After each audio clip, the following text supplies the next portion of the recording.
Ikuti ngaji bareng dengan santri kampung. Dan jangan lupa subscribe. Melanjutkan kajian hadis kita, hadis yang kelima. Al-hadisul khamisu. An ummil mu'minina ummi Abdillah Aisyata radhiyallahu anha qalat. Qala Rasulullah sallallahu alaihi wasallam, man ahdasa fi amrina hadza ma laysa minhu fahuwa raddun. Rawahul Bukhari wa Muslim wa fi riwayatin li Muslimin, man amila amalan laysa alaihi amruna fahuwa raddun.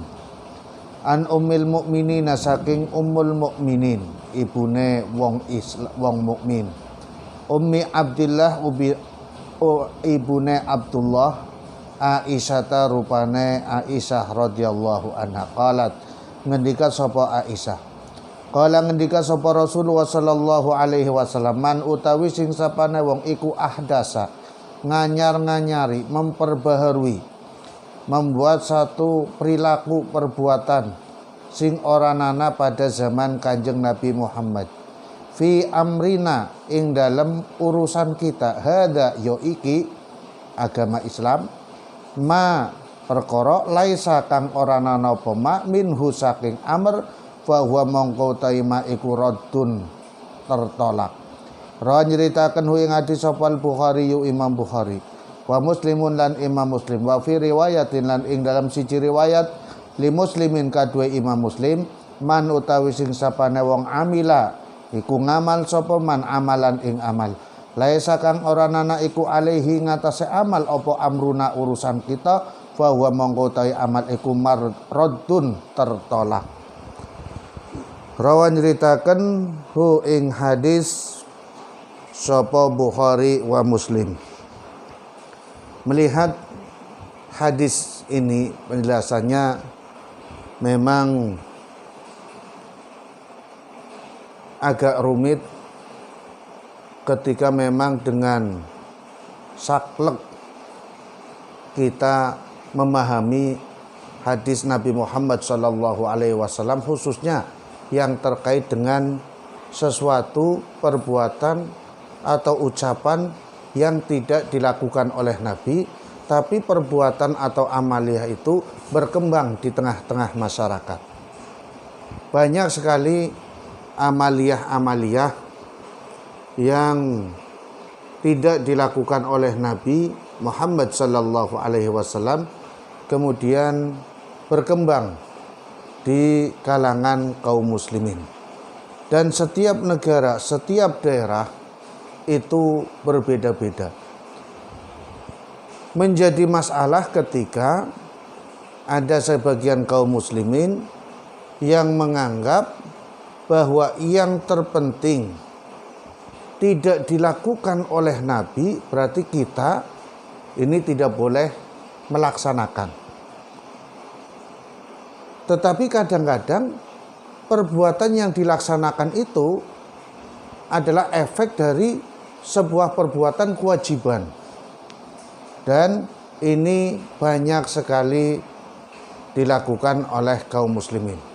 Sebab kalau pemahaman saya itu, setiap amaliyah ibadah wajib, nanti dalam praktek amaliyahnya, ketika kita mau mempraktekkan amaliyah wajib, itu pasti akan ada amaliyah lain, perbuatan lain yang dilakukan oleh Nabi Muhammad sallallahu alaihi wasallam atau dilakukan oleh sebagian kaum muslimin dikarenakan perbedaan zaman Nabi dengan zaman sekarang, ataupun tempat zaman Nabi yaitu ratusan tahun yang lalu dengan tempat yang sekarang ini. Nah, melihat hadis ini secara umum, artinya adalah barang siapa yang membuat satu perbuatan yang baru, yang tidak ada pada zaman Nabi atau Nabi tidak melaksanakan, maka perbuatan itu tertolak. Menurut Imam Muslim, walaupun maknanya sama, barang siapa yang mengamal satu amalan yang amalan itu tidak ada pada zaman Nabi, maka amalan itu tertolak. saya memahami bahwa yang dimaksud dengan hadis ini satu amalan, satu amaliyah yang tadinya sudah diwajibkan oleh Nabi Muhammad SAW. Kemudian ada sebagian kaum muslimin yang menganggap bahwa yang tadi diwajibkan tidak wajib. Maka ketika dia mengatakan tidak wajib, itu sudah yang disebut berbeda dengan Nabi Muhammad SAW, atau umumnya orang menyebutnya sebagai bid'ah dhalalah, bid'ah yang tersesat. Kenapa? Karena dia membuat satu aturan, satu perbuatan yang Nabi Muhammad mewajibkan, ternyata dia mengatakan tidak wajib. Atau sebaliknya, yang ketika pada zaman Nabi Muhammad SAW diharamkan, tidak diperbolehkan, dilarang, tapi tahu-tahu perbuatan yang sama kemudian dihalalkan. Nah, perbuatan menghalalkan kepada sesuatu yang telah diharamkan oleh Nabi Muhammad SAW, ini baru yang disebut dengan bid'ah dhalalah. Kalau ada perbuatan-perbuatan yang mengikuti dari perbuatan lain, perbuatan wajib, itu saya kira adalah pengembangan dari perbuatan yang wajib, kemudian pengembangan itu bisa menjadi wajib atau menjadi perbuatan yang sunnah. Dan ini banyak sekali perbuatan-perbuatan yang dilakukan disebabkan Nabi Muhammad tidak melaksanakan, tetapi perbuatan itu ada disebabkan karena melaksanakan perbuatan yang wajib. Dan ini ada dalilnya. Yang hadis Nabi Muhammad SAW menyebutkan, man sanna sunnatan fil Islam hasanatan falahu ajruha wa ajru man amila biha ba'dahu min ghairi ayyan qusa min ujurihim syai'. Barang siapa yang sanna itu berarti membuat perilaku. Tapi perilaku itu sunnatan hasanatan, perilaku yang baik. Artinya yang baik itu tidak bertentangan dengan Nabi Muhammad. Perilaku itu tidak merugikan kepada siapapun. Nah, kemudian perilaku itu dilakukan oleh orang itu, dia pertama kali membuat kebaikan, perbuatan yang baik itu, dia akan berpahala. Kemudian ternyata perbuatan dia ditiru oleh orang lain. Nah, ditiru oleh orang lain, ini kemudian orang lain berpahala, orang yang pertama tadi berbuat itu juga mendapatkan pahala dari orang lain. Dia mendapatkan dua pahala. Ini kontras sekali dengan pemahaman orang yang melaksanakan bid'ah pertama kemudian diikuti oleh orang lain, kemudian dia akan mendapatkan dosa yang sama, dosa melaksanakan dan dosa pahala orang yang melaksanakan. Ini kontras. Karena nanti hadis ini ada dua macam. Ada yang sunnah hasanatan, ada yang sunnah sayyiatan.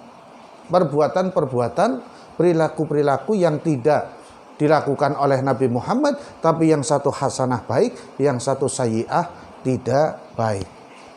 Kembali kepada satu perbuatan yang katanya tidak dilakukan oleh Nabi Muhammad, kemudian kita tidak boleh sama sekali mengatakan bahwa ini adalah dari Nabi, kemudian mengamalkannya.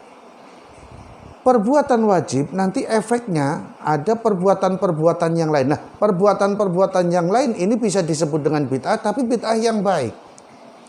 Bukan kemudian dicela, kemudian dia akan masuk neraka, itu tidak. Karena apa? Justru dia akan berpahala karena ada pengembangan dari satu ibadah. Bukan berarti ibadah yang pertama itu tidak sempurna. Ibadah yang dari Nabi itu telah sempurna, tapi kemudian ada pengembangan karena adat kebiasaan ataupun masa yang berbeda, ini kemudian ada pengembangan. Satu contoh, dalam ibadah sholat syaratnya harus menutup aurat. Aurat ini wajib ditutup.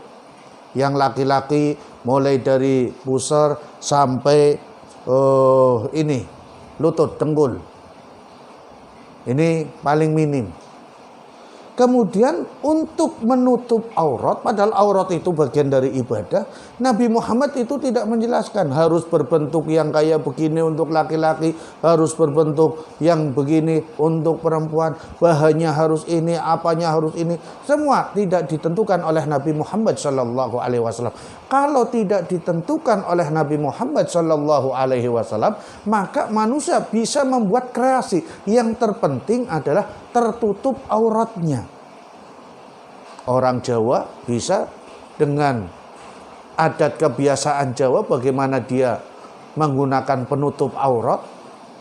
Orang Sunda bisa menggunakan adat Sundanya. Orang lain pun bisa menggunakan dengan adat-adat yang lain. Ini baru adat di daerah.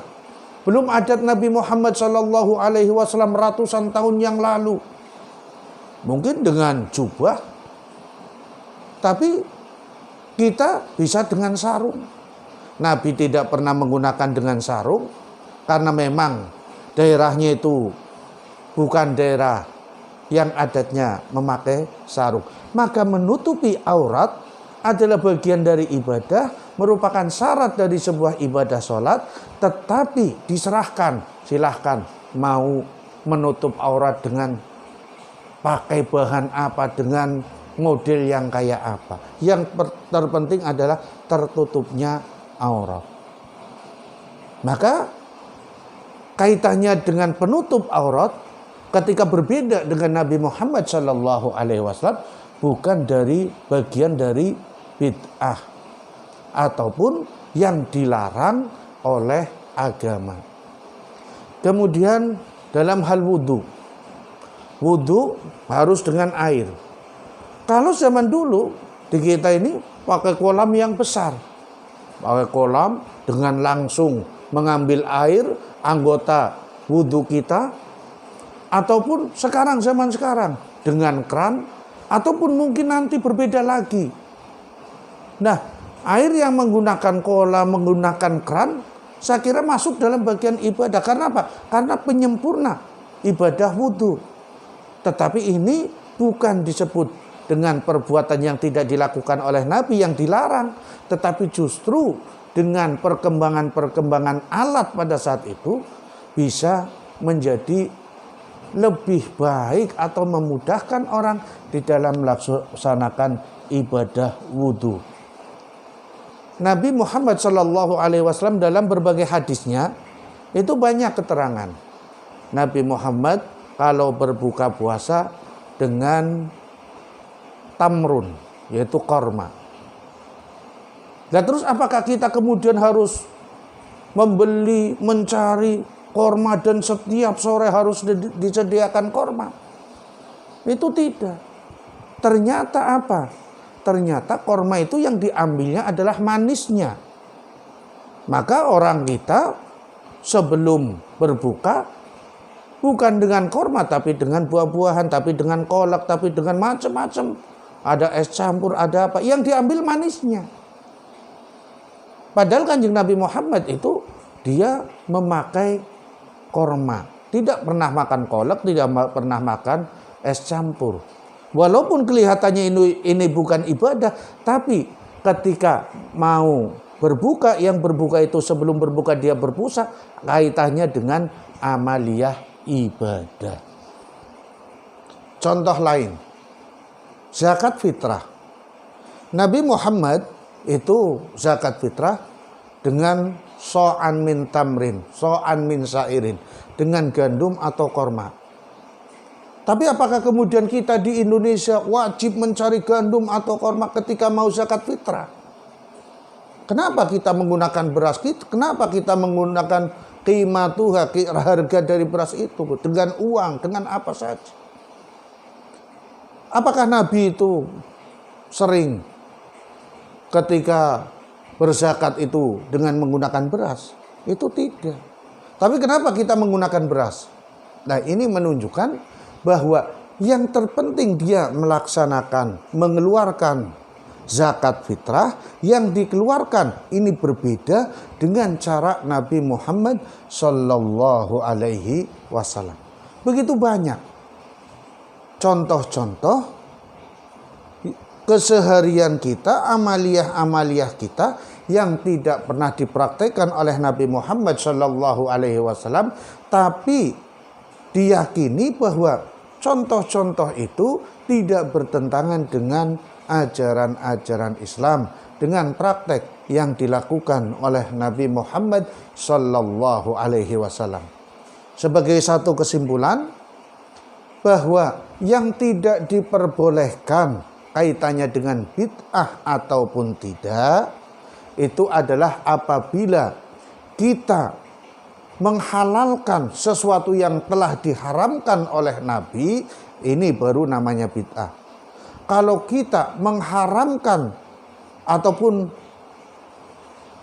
tidak boleh padahal Nabi Muhammad dulu boleh, nah ini yang disebut dengan bid'ah. Ataupun yang dulu wajib, zaman Nabi Muhammad mewajibkan, kemudian sekarang itu tidak boleh. Nah ini yang disebut dengan bid'ah dholalah. Sebagaimana ketika terjadi pada zaman Abu Bakar setelah kematian wafatnya Rasulullah SAW. Ketika Rasulullah wafat, beberapa hari kemudian banyak orang-orang Islam yang tadinya Islam banyak melakukan bid'ah. Apa? Keluar dari Islam. Nah, keluar dari Islam itu termasuk perbuatan bid'ah karena tidak boleh, tidak ada zaman Nabi. Nah, kemudian diperani oleh sahabat Abu Bakar. Kenapa? Karena orang itu telah melaksanakan bid'ah, satu perbuatan yang tidak dilakukan oleh Nabi. Kalau Nabi Muhammad menganjurkan harus Islam, ketika Nabi Muhammad wafat, dia keluar dari Islam. Artinya dia melakukan perbuatan bid'ah yang dilarang di dalam Islam, yang dilarang, yang diajarkan oleh Nabi Muhammad Sallallahu Alaihi Wasallam. Terima kasih. Ini pembahasan hadis yang kelima, yang mudah-mudahan sedikit banyaknya akan memberikan pemahaman kepada kita bahwa perkara bid'ah, satu kesimpulannya bahwa yang disebut dengan perkara bid'ah adalah apabila mewajibkan sesuatu yang dulu pada zaman Nabi diharamkan, ataupun mengharamkan sesuatu yang dulu pada zaman Nabi Muhammad SAW diwajibkan. Contohnya apa? Ya contohnya orang-orang yang mengaku menjadi nabi. Orang-orang yang mengaku jadi nabi itu berarti pelaku-pelaku bid'ah yang sesat, yang akhirnya bisa masuk ke neraka. Mudah-mudahan bermanfaat bagi kita semua. Amin ya rabbal alamin. Assalamualaikum warahmatullahi wabarakatuh.